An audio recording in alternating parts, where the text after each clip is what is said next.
my Ivy League friend. Stop it. Thank you for joining Puja Podcast. Yeah. You talked about Sunza. Want to give us a overview of your organization and your friends' organization, Sunza Initiative, right? Yes, for sure. I'm so sorry. I'm name dropping like people, Name drop all you organization, want. everything. Name Well, drop I'm making all the you best want. use of this platform. I say. Where'd your kid get your cool shirt? I This? was like, when I saw No, you today, I was like, I what wanted is to wear this. Thank you for noticing. I really appreciate it. Well, it says we embody possibility, and this is shout out to Dugi at Laluza. It's a clothing brand. Sunza, we started right around 2020, early 2020, right when pandemic hit. How many mentors do you guys have? So for this cycle, we have we have opted every leadership member to be a mentor just because we need them to help. Right. So right now we have about like 12, 13. Okay, wow. Yeah. Also talk about like your sponsors. And No, definitely. Welcome to Puja Podcast. Kalden Namgyal, welcome to the Puja Podcast. Thank you for having me. How's your Puja / sparkling water this afternoon? Not bad. It's salty, just as you want a pizza, you know. Yeah. So it's pretty good, I would say. Are you more of a ngarcha or Puja? 표정하지 아니가 되거든. Oh, you mix in both. 저는 너무 재밌는 그런 말을 그려도 심그랬어. 야, 지단은 내가 야구치기만 낸 찍고는 네가 되게는 괜찮다. Yeah. Well, Kalden, my Ivy League friend. Stop it. Thank you for joining Puja Podcast. Thank you so much for having me. I really appreciate this chance, the opportunity to do today, and everyone else at Puja for. I said this yesterday, like having a platform, and honestly, like in so many ways, like I don't think I have a lot to say, but I appreciate the fact that you bring along someone like me to just. Whether it is like very ordinary of a story or whatnot for Tibetan, but like to be able to share it and hopefully people find it interesting, and if there's something like a learning lesson, I'm happy. But otherwise, it's like hopefully it goes well. But yeah. What do you mean by people like you? I don't know, like people like me, as in I think. In some ways, like I don't think I'm any more special than anyone else, and then I think to a certain degree that is very true. But then, at the same time, given my Tibetan background, and of course we're all Tibetans here, so at this point we're like all similar, right? But then, in my case, since I was born in Tibet and came into exile in India, that's a little bit different from you. But then, like there's so many of me similar to this story. But then, like as you get into this story, like at the end, yes, every person's just a little bit different. But no, yeah. Where'd your kid get your cool shirt? I was This? like, when I saw you today, I was like, I what wanted to is wear this. Thank you for noticing. I really appreciate it. Well, it says we embody possibility, and this is shout out to Dugi at Laluza. It's a clothing brand made by this Tibetan student from Tibet, studying here in the States in university. And I love her designs, and she gave this to me. I really appreciate it. It's really cool. Like, yeah, it's really cool. In so many ways. Like very, What do you think it means we embody possibility? I think there's a lot of way to look at it. In one, I think if you actually see the figure, there's like the people who are wearing these different dresses, traditional chupas, come from all three provinces, and then people who are actually wearing them are different skin color. In this sense, I feel like looking at this at that first impression, I think it's like inclusivity and this idea of oneness. Right. But then also like this idea we embody possibility is I think more of like this younger generation, mom figure Sunza, you being able to like be that like courageous whatnot. So it's like a lot of interpretations however you see it, and just looking at it, there's something just coming into my mind. Right. Yeah. You talked about Sunza. Want to give us a overview of your organization and your friends' organization, Sunza Initiative, right? Yes, for sure. I'm so sorry. I'm name dropping like people, name drop all you want. everything. Well, I'm making the best use of this platform. I say. Sunza Initiative is, if you haven't heard of it before, it's a group of Tibetan kids who mostly grew up in exile in India, did their, up till their like 10th grade for the most part, and then 11 and 12 they studied in UWCs or and then eventually came to the States for higher ed colleges. And in my case, I, along with Dinzi Genzi and Chunzum, three of us initially co-founded this like initiative project idea, which now is almost like an organization, although not officially. Essentially, what we do is we help kids from India, Nepal, Bhutan, specifically Tibetan, who are going through the college application processes in the United States. However, rightfully given in India, that's not exactly the focus of school counselors, right? It's more so the Indian colleges, that's their focus area. And as a result, there isn't that much like knowledge of it, awareness of opportunities. So on our side, given our experience going through that process, we founded that, in my case, I was very fortunate that I had the resources because the school I attended, but for others, they didn't have the resource. So they had to go on their own, reaching out to people, and it was troublesome. Like, you know, it's not something, if it's not readily there, you have to go out of your own way to be able to access these resources. So this is where Sunza comes in. We essentially provide two-pronged approach. One, creating about awareness and knowledge in the Tibetan community about higher ed opportunities, specifically in the United States, given our experience, as well as also having this mentorship aspect that one-on-one pairing with our mentors who have gone through the college application process with those who are trying to apply to colleges. So that's the general idea. And one thing that really encouraged us to do that was, for one, there are a few scholarships that's offered by the Department of Education in Exile. However, it's very few.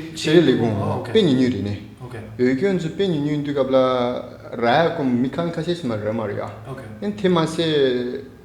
Kang basis number remidu kablani dinzo mado mindu semeja shelli kunki periada jela da ende mado sera chigwa de chira in mena ada pheba njelani mixe ende scholarship mindu sanen haja ende mare je da nga dojnere nluptu mangbuji ende mixe ki phyoshung advertisement chi scholarship mambu gyune handa ari thulobelle chunguriya ende indu kapta nganjo la je kunjola ende nyunyu mare sha chedan khodofe mambu yores only. So in that way, just creating about awareness is found it really important, and that's one of our like core work that we do through Sontsa Initiative. Awesome. Yeah. How long has been Sunza's been around? Sontsa, we started right around 2020, early 2020, right when pandemic hit. I had just finished my college application process, and I was part of my school. I had to do a senior year project, and I thought about this idea that I thought I wanted to pursue, and so that's when it started, right after finishing the college application process on my side, and I just reached out to folks, and they also felt the need, and they were really eager to help. So that's, about 3 years, since 2020, that's 3, 4, amazing. That's really amazing. Thank you. Like for Pidja, it's like, it was started by like DC, Virginia students, and it's easy because we knew each other, right? How did you reach out to like Yezinla and Chunzumla? Yeah. So I think that's definitely a good point to bring in, because for us, we completely operate on an online basis. Virtually, because all of our mentors are scattered across the states, going to colleges, and all our mentees are in India, so it's like we have to do it completely virtual. And given that, in some ways you would think it is easier to have this program because it's completely virtual. But in reality, for us, we found it very challenging to make an impact given that situation. And we'll talk about that later on. But I guess, in terms of Genzi and Chunzum, I knew Genzi beforehand from TCU Seliqui. So I knew he had just finished his college application process. So I was like, I reached out to him, he was like, yeah, that's exactly what I'm thinking about. I'm like, perfect, well, so that's how we like just started with, and we had like a launch on Instagram Live. It was very high school days. I think it went well. It was just like very, I don't know, amateurish, you know. I mean, still we're growing as an organization, but it was fun. And then like we later recruited mentors as well as folks who were interested, and Chunzum was very eager, and we loved how her application was, and we wanted her to join on board being one of the leaders. So that's how it came to be. But I know you talked about like Pidja, it's mostly centered on like folks in Virginia, DC, Virginia area. I guess a question back to you is like, for you guys, I mean, for viewers too, why was there the need of like creating this podcast for you? Like, especially in like, you could have done it like, I don't know, virtually, I suppose. I mean, you are doing virtual, but like doing it in person with folks right around your area, has that made a difference, you think?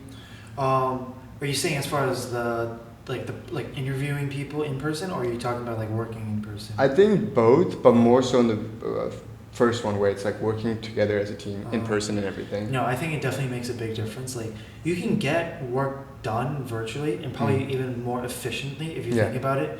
Like the meetings virtually are somewhat shorter. But in person, it's like, in person is so good, what I found, to instill some sort of emotion and passion. It's like, there's definitely a difference in, I don't know, like oxytocin when you meet someone in person versus like virtually. Like the meetings, like if we don't have a strict agenda, and sometimes we fail to have a strict agenda.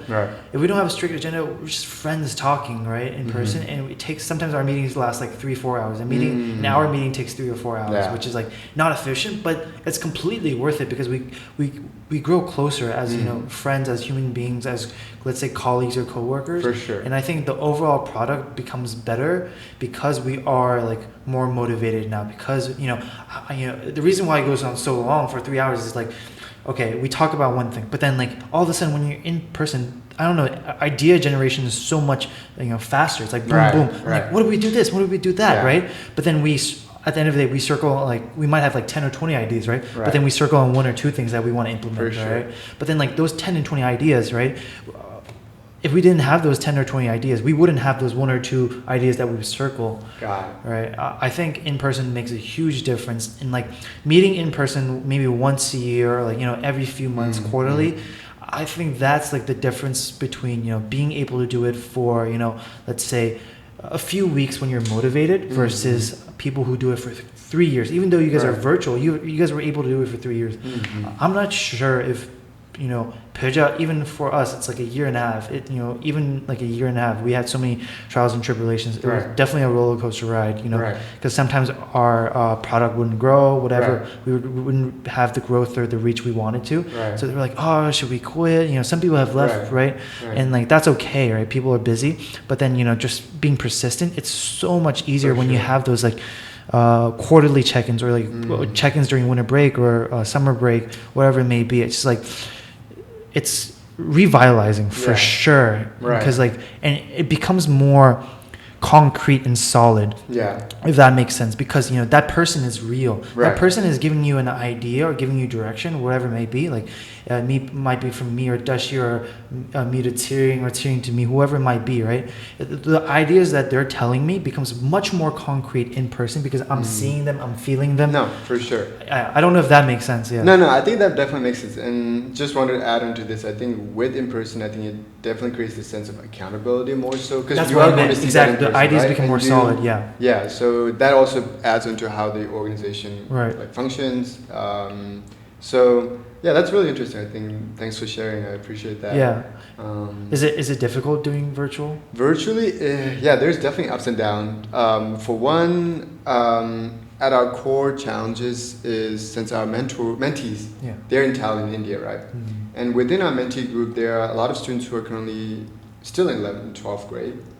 And I don't know if viewers or listeners know much about, like, I'm sure they do, about like TCV schools. In general, schools in India are strict in the rules that you can't have a device access to as often as like someone like us would when you're in high school. You can't have the device in classes or in classes. Even a lot of times, sometimes not even in your hands. It's like maybe you can access it at the end of the day. You go to a cyber corner computer lab, or for good reasons, but that's something that makes it difficult.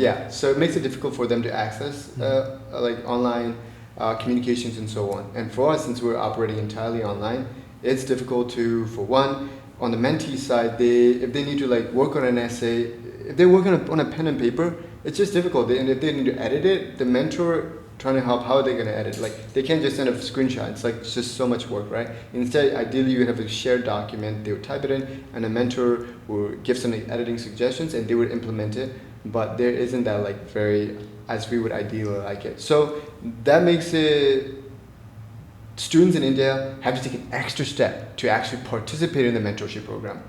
So there's like barriers that make it difficult, and it's just like it like goes against we're trying to break these barriers in like at least the resources we are providing, but there's like structural barriers in accessing technology and so on. Then it just like there's not like much we can do about it in a sense. So we are trying in some ways to communicate with schools to have in some ways like make the program like an official, and so that like if that ever comes to fruition, that'd be great. But it's something an ongoing thing. It would allow students to actually encourage them to take part in the program, because there is like it's a legitimate thing and school supports it, and they're actually like don't have to go out of their way to access such like guidance and so on. But it's definitely challenging. And in the case of like teams and side of things, I think like you said, because it's not in person, only those who are like more actively involved, I feel like are able to get the most out of it. So then those who are like for the mentors,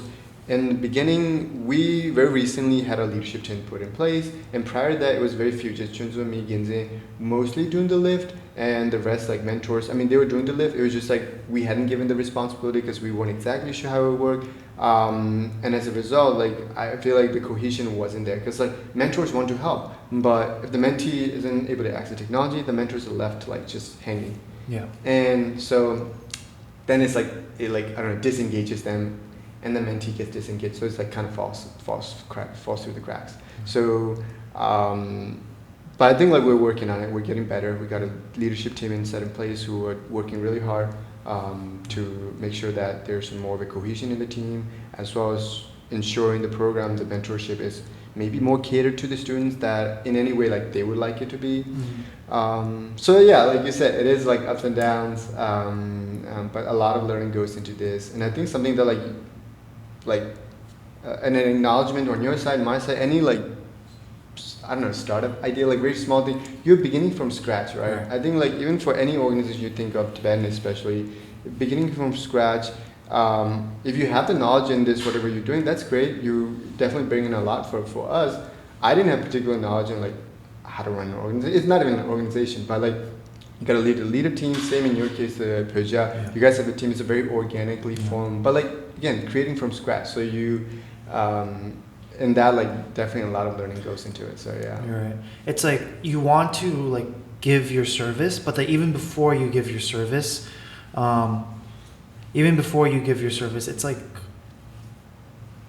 you need to think about the operations and everything, you know, beforehand, because that makes a big difference on like if your service lasts a long time, right? Because you know if you don't have everything, the operation side in place, you know, pretty well structured or whatever, maybe a good flow, then the service is off of emotion. It's not. There's anytime a blockage happens, right? Then it's like poof, it vanishes. No, for sure. Yeah.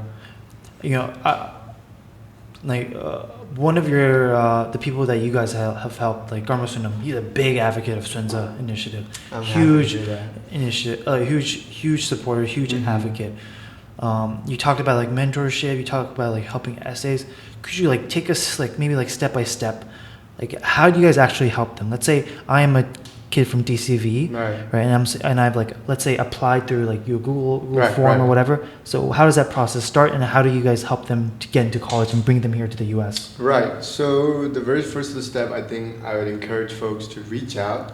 And a lot of people do reach out in DMs. That's a perfect way to do it. And that's like where we're most active on right now, Instagram. And whether it's like, hey, I need some help, or in any case, or just like, hey, I want to be part of the program, just reach out to us. Now, we have already rolled out our mentorship program on Google Form, and they just have to sign it in, and we'll get back to them and match the pairing with, given their choice of subject they want to study, if there's any preference in choosing a mentor. And once the pairing happens, we'll release the mentee and the mentor pairing. And from then on, the mentorship takes the lead in ensuring that the mentee and mentor meets in the initial beginning, just like an icebreaker, very chill conversation. And from there, they'll set up, we do have like draft curriculums of like suggestive, like how they should go in each meeting, but a lot of the times it's up to the mentee and the mentor, depending on what stage the mentee is in the college application process. If they're like already finished like the essay, they're pretty good and like ahead of the whole process, then the mentor will have to like adjust. But if they're like starting from the scratch in the beginning, again, they have to adjust, right? So mainly like reach out, and then we start the pairing process, and once the pairing is done, we have regular, ideally like regular basis weekly communications, and encourage bi-weekly in like actually meeting one-on-one. And a lot of this, like I said, goes in the back, like just communication, constant communication, whether it's through text messages or just adding in an essay that goes through it. Yeah. So I don't know if that like that makes sense. Got it.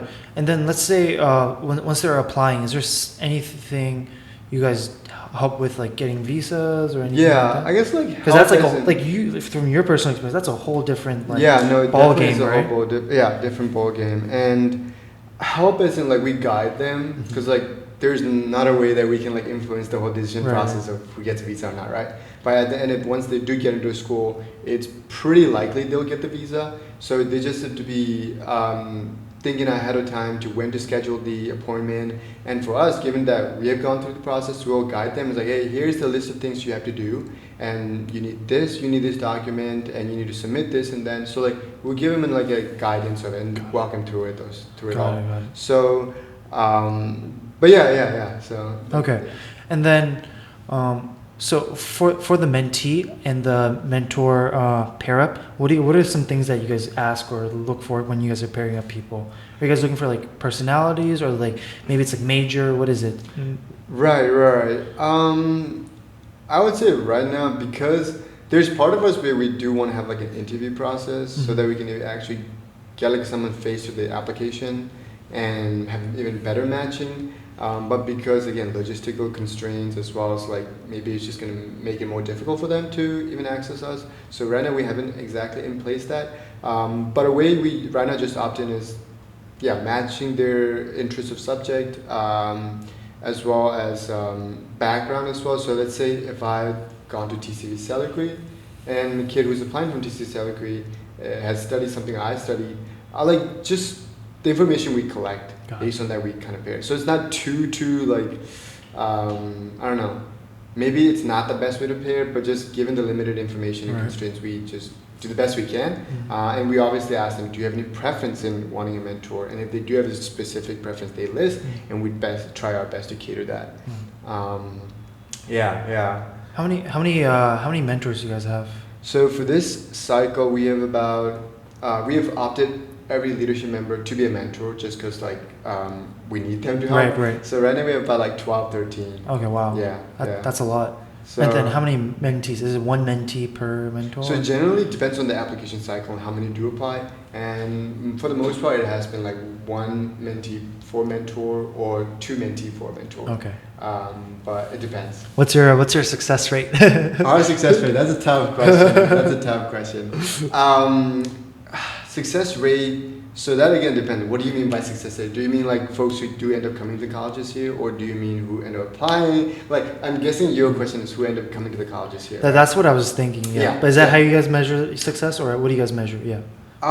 It has been changing given circumstances. I think for one, like I think in terms of how many kids has come to States here, honestly, just to be frank, it's a small portion of it. And ideally, we want everyone who joins the program be able to come study here for 4 years. But given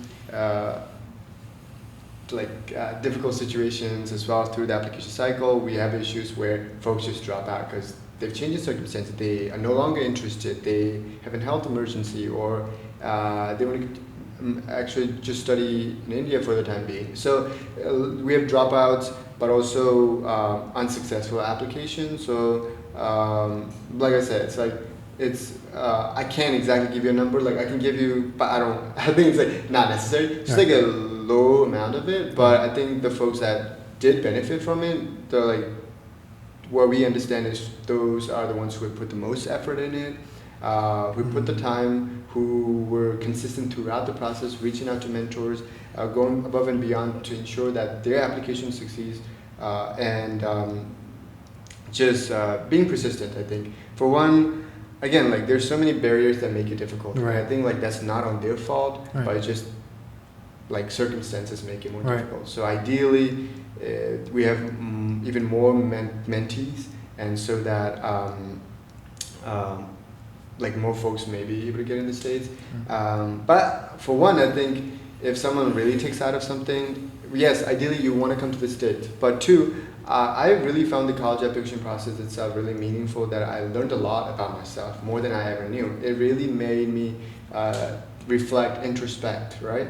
So I think if folks, like a different way to look at it, it's a great learning opportunity, just because like, I really think like before I came into 11th, 12th grade, I was just going on, I don't know, I just was going on like, I don't know, like head straight, as needed, getting the academic like grades, extracurriculars, but like when it came to the college application process, I was like, wow, I really need to think about like more about, I don't know, like not like who I am, but like hey, like thoughts on like what matters to you, what are some values of yours, what interests you. And so like, that's some just basic general questions, right? But then that essentially informs your essay that you write for the colleges. And there are tons of exercises we share with folks, and some of them are really interesting. Like it's in a sense like a journey to discovery for yourself, and I found that to be really helpful. And that's like an ongoing process. Yes, college application process helps, but as you go through college, I think there's a lot of like learning of yourself and like habits, and I'm still doing that right now. What was the question? I forgot. It was the success rate, yeah. Yeah, so it is small, I would say, for sure. But we want it to be higher. But on the other hand, another like metric that we've been looking at is how many people we do end up on our awareness side. We've been really successful in terms of reaching out to schools. For the past couple of years, we've hosted like a regular summer workshop series, like a day or two.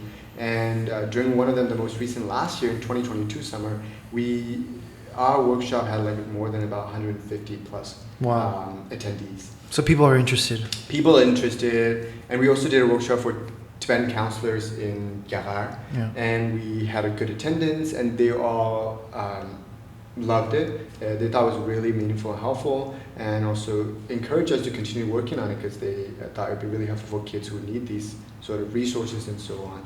And so I think like there definitely is the need as we see more kids graduating from high schools in India, and Have you thought about partnering with like Shir? Yeah, we have. In the last year, I don't know, partnership is the exact word. They helped us like outreach, amplify our workshop series.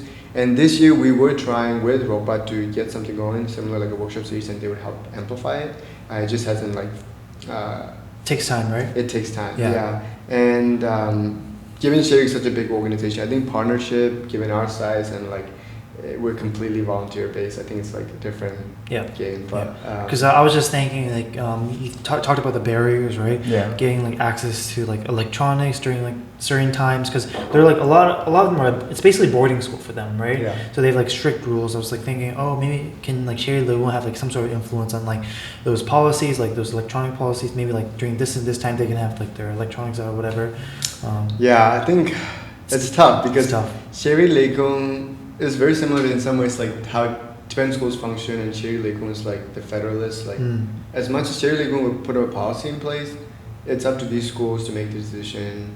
I personally don't think Shiri Lekung has that much of an enforcement power. Although, like again, there's different takes on how you want that to be.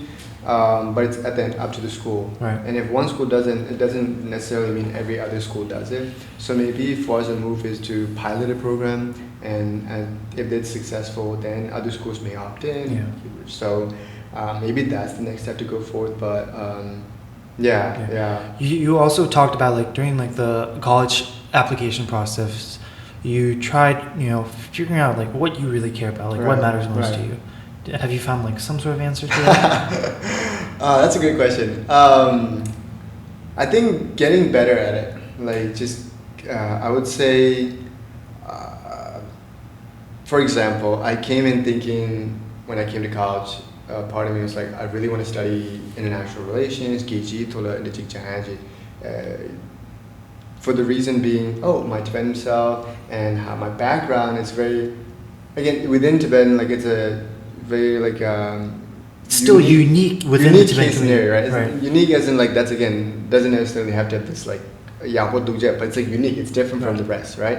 And we can talk more about how that's so. But as a matter of fact, I'll just say it so that like it makes sense, right, to the answer. Yeah. So in my case, also talk about like your sponsors. And definitely. So I was originally born in Tibet, and then like at the age of like 5, 6, my family decided, like so many other Tibetans, that it was best for me to flee into exile in India and study there.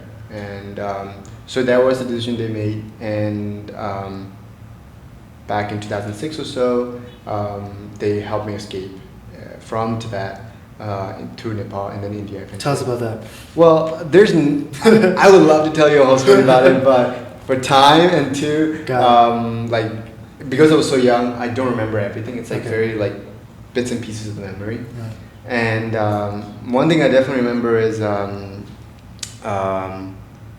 think it's very true for a lot of other people's story when they're fleeing. In the case of Tibet, it's like as we got closer to border of Nepal, we would sleep during the daytime and wake up super early, like midnight, and then walk during that, because at that point the border patrols wouldn't be there.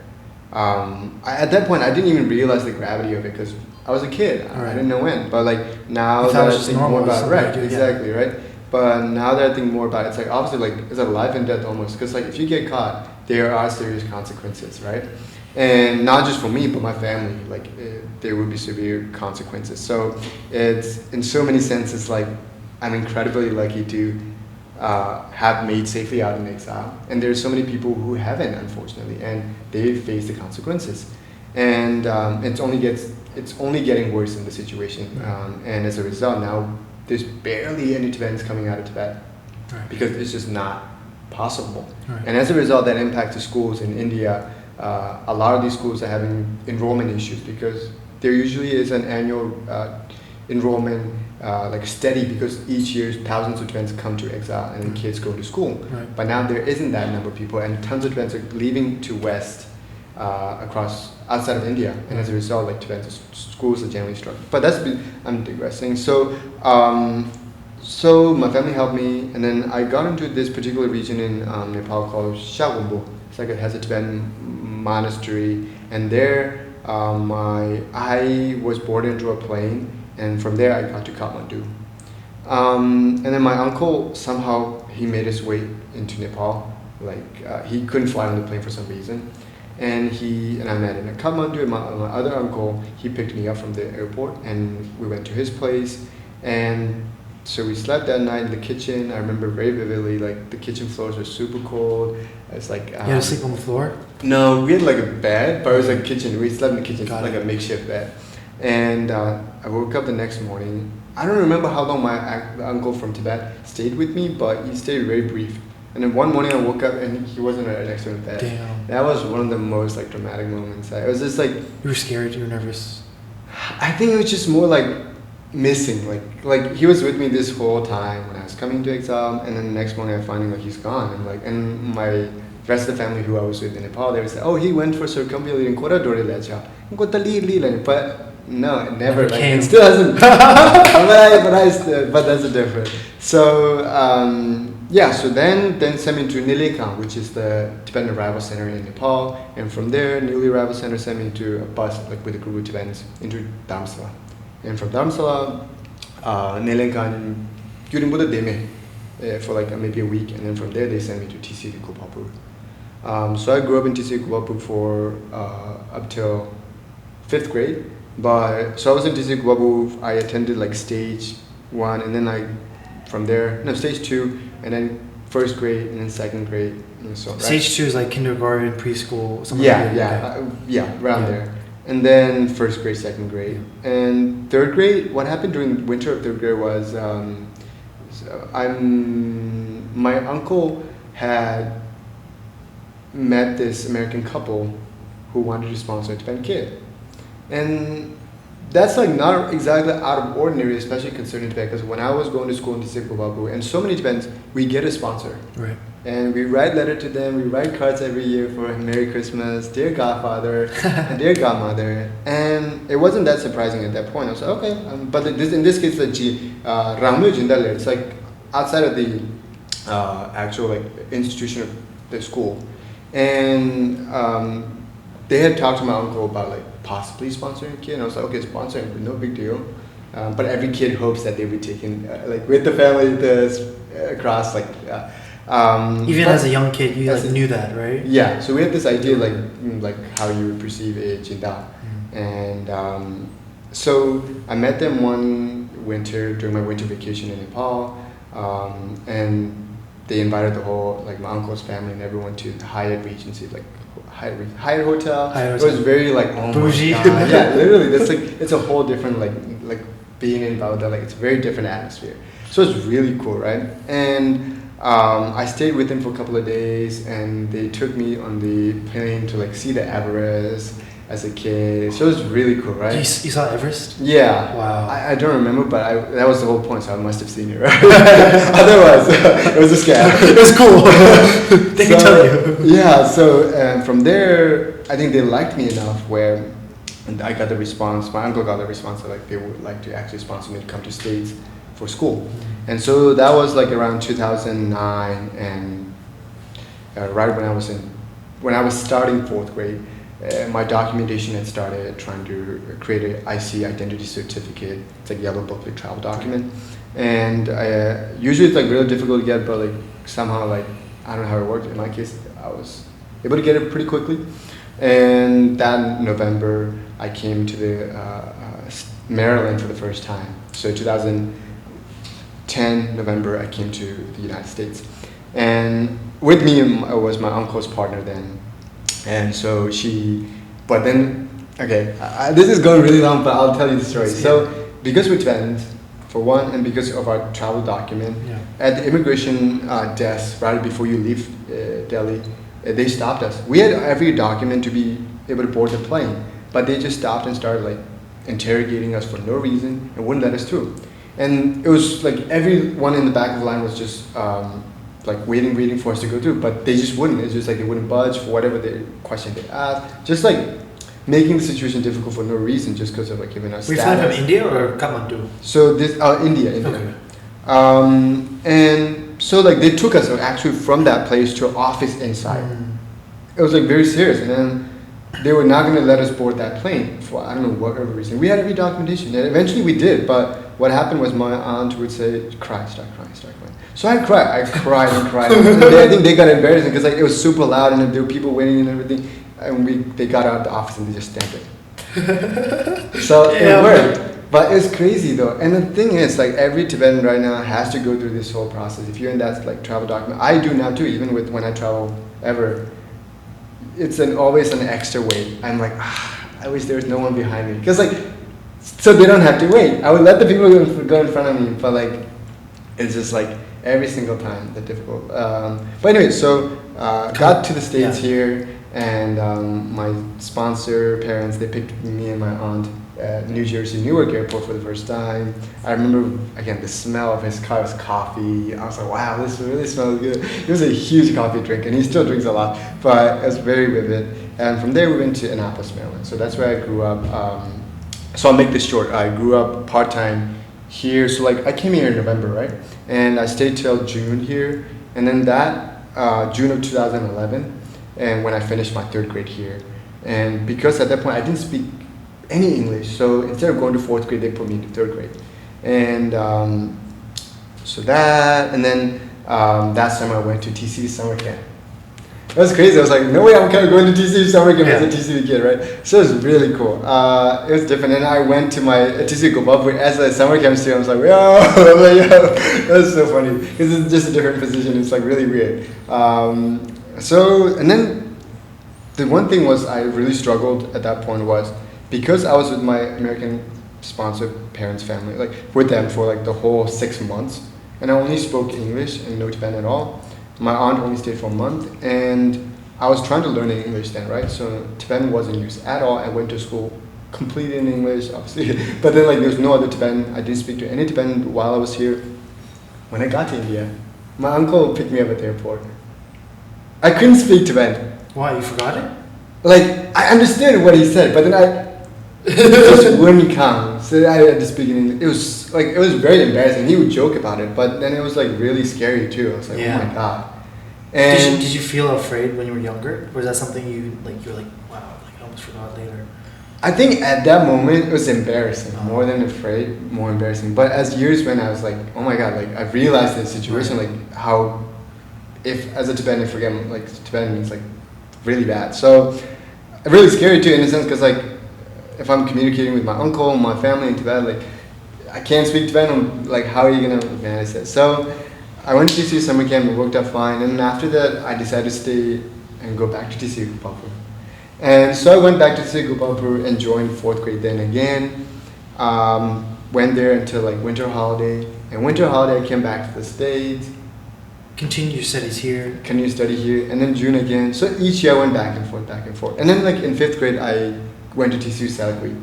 So it kind of worked out perfectly because at Gopalpur they were kind of like getting tired of me like going back and forth. That's like out of the rule box. Who would allow to do that? Right? That's just like either stay here or just go, right? And I was going back and forth. It's like not a normal thing. But once I got to TCU Salakweet, at that point the principal was Gentuk Sri. And he was very like understanding of my situation, and he actually supported it. So that made the transition easy. Each year I would come whenever I'm able to come finish school here in the States and go back to TCU Salakweet and leave right in winter holiday to the States here. And throughout it all, each year I have to get visa to come to the States, right? So that would be a whole process. Like again, in Delhi, the first time when I actually went to get a visa, so that's back in like 2009-10.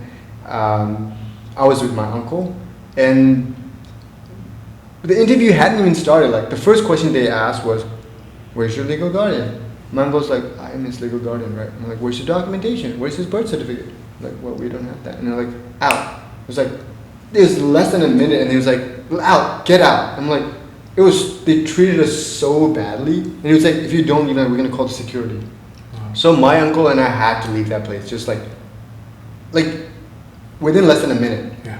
So it's such a terrible situation. And then what ended up happening was my sponsor, Jinda, they knew someone who happened to be in Delhi at that time, who actually worked for ICT, and she came with me. And she was like a white lady, and she came with me, and I had the interview again. And that took like 45 minutes, and I convinced them that like I should be given a visa.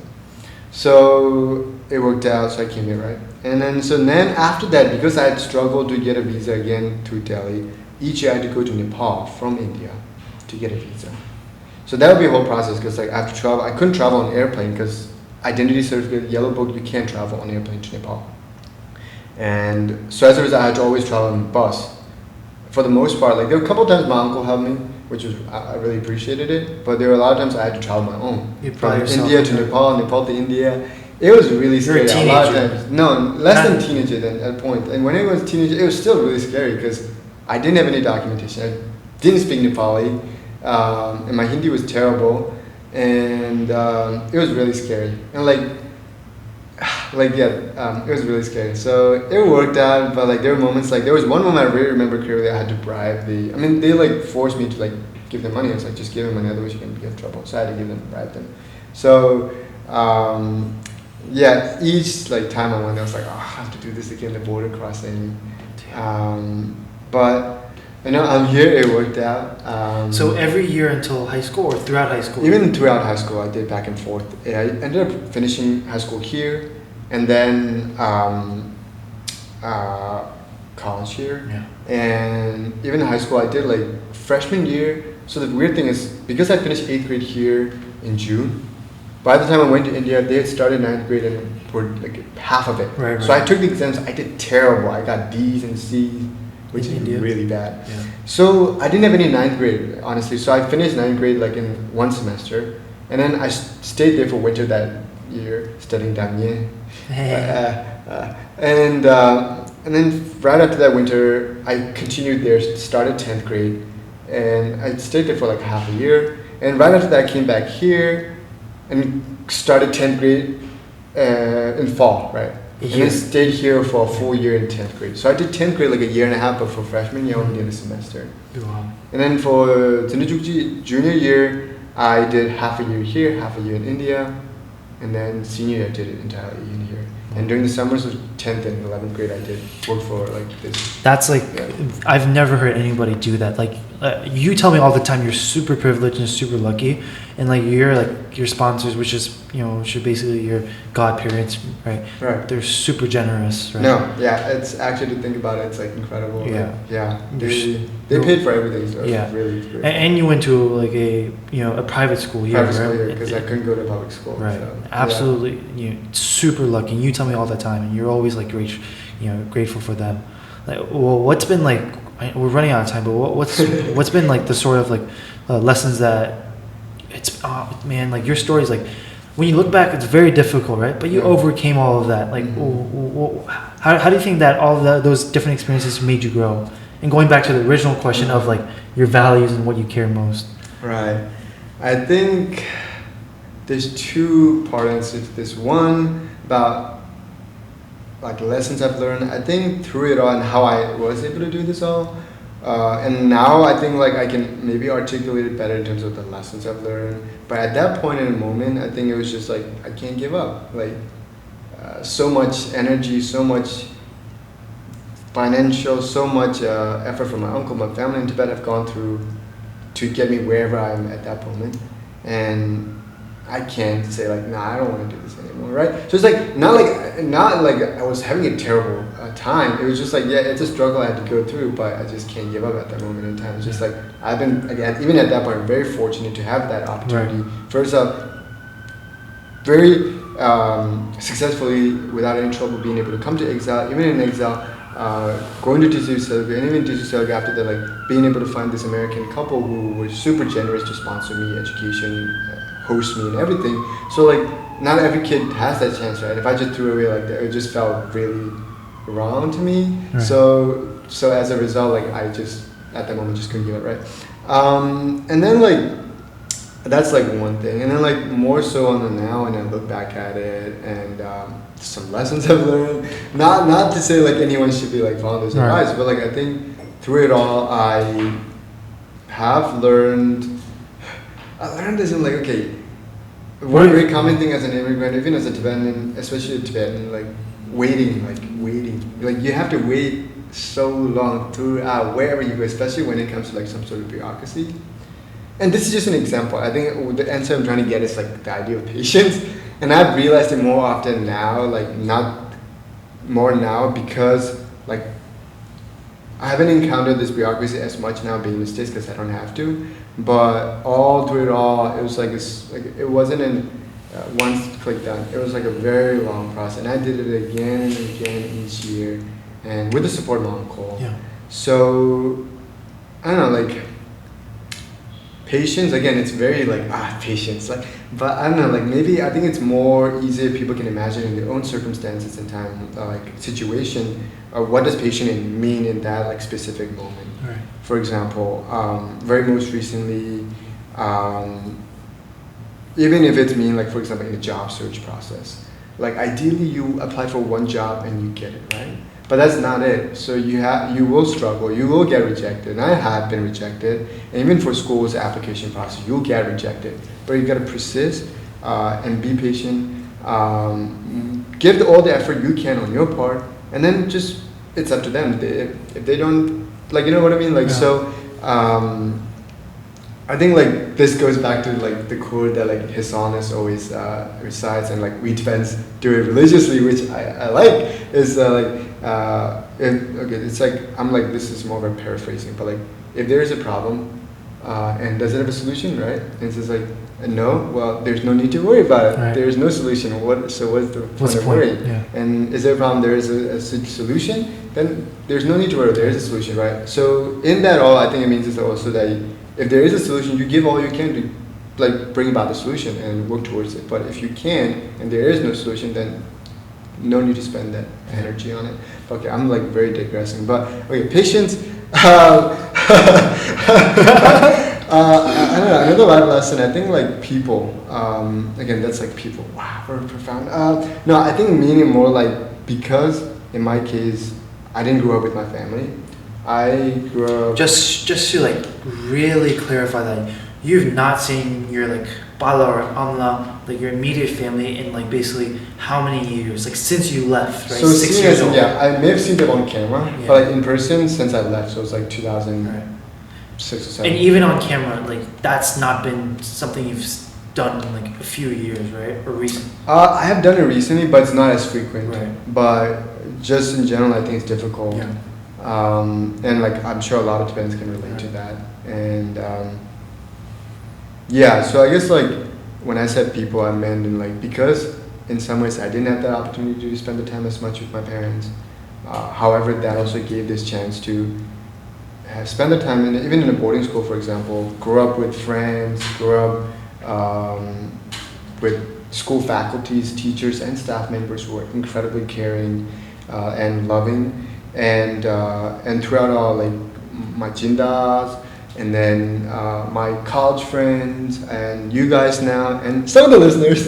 But the point being that I think like in our lifespan we will encounter so many people, and I don't know, like it's like the idea of like chosen family, you know, like what I mean. Yeah. So like for me,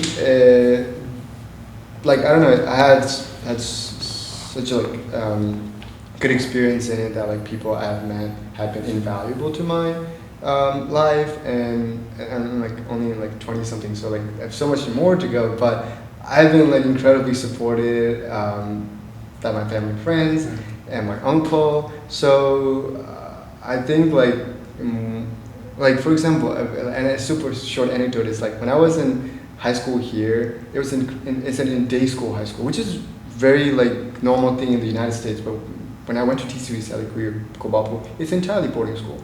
So when I was here in high school, I really longed for the boarding school experience. So when I was going back to India, it's like, I get to see my friends and everything. Because here, yeah, you see your friends on a play date, but it's different. And so in that sense, I was really longing for college experience as well, because it's entirely boarding school. And the experience has been incredible. And going back to like, I don't know, the lesson, I would suggest like any person, like, just be open. I don't know, I put out like, maybe this is like, I don't know, like even if it's a stranger, I just like, if I just pass by, I just like smile. I don't know, I'm not saying like, okay, this maybe not necessarily even something that someone should do, but maybe stranger danger, but point being like, I don't know, just see the people around you, acknowledge them, connect with them, especially if they're Tibetan, like, Paragama,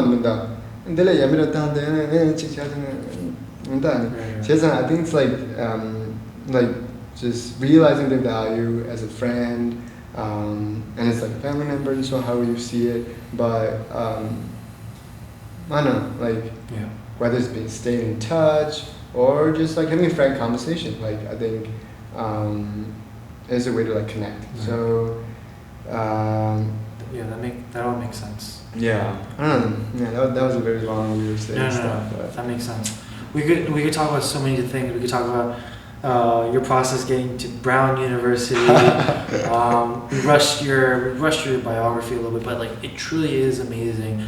Like I think you and today everyone like that, super resilient, you know, and you know without parents and you're going through all the process, is super resilient, and you're still very humble as well. And I think that's why, you know, even though we saw each other before the summer for like 2 minutes, literally for 2 minutes, and then we just clicked this summer, right? Like we got so close. I don't know how. No, for sure. You might give a little give that. I don't know, right? But like we just clicked for some reason, right? And I appreciate this new friendship. Likewise. Just my last question is, I know you listen to Puja here and there to support us, you know, support me as a friend. What's been your favorite Puja episode so far? You gotta put me in this position. My favorite episode, okay, I have watched just about all of them. Maybe like I haven't watched one or two, but of those that I have watched, my favorite was, okay, just gonna think out loud. Right. Okay. Think out loud. I watched Chimpanzees. Yeah. That was the first one I watched, and I watched it fully. I was very okay. That was first, and then second was I watched Seagulls, and then I also watched Mean-Sering. Yuan-Sing. I didn't entirely watch it. I like half watched it, and there was another one. Tega. I watched the Tegas entirely. So of those three, to me, Shenpin's was the one that I really like. Was like, oh my god, I can relate so much. And he was like, he spoke super well, but also like there was so much to like learn. And at the end, I think it was your theme that you selected more so focused on Tibetan youth and like I don't know, it was like so much to take from there. Yeah. I'm not saying the rest wasn't that. It's just like different. And from what I was looking and listening into it, it was just like. I don't know, it was a really good conversation. I learned a lot. It was really inspiring. Yeah. And even in Tega's case, it's been very inspiring too. But again, different. So I would say Shenpin was like my favorite so far. Awesome. Yeah. I joke that you're my Ivy League friend, but like, dude, you're super inspiring and super humbling with everything you've achieved and you're going to achieve. You're super humbling. Oh my god. Yeah. I appreciate it. Thank you. For sure. Thank you for having me. Couldn't have done it without everyone. And thank you for having me here. Really appreciate it. Yeah. Hopefully we can. This was very short, and hopefully we can do like a long one next time over Zoom or whatever. Maybe I'll come up to Providence. No, for sure. Well, that's if the people demand it. Otherwise, there's no need to hear from me again. That's it.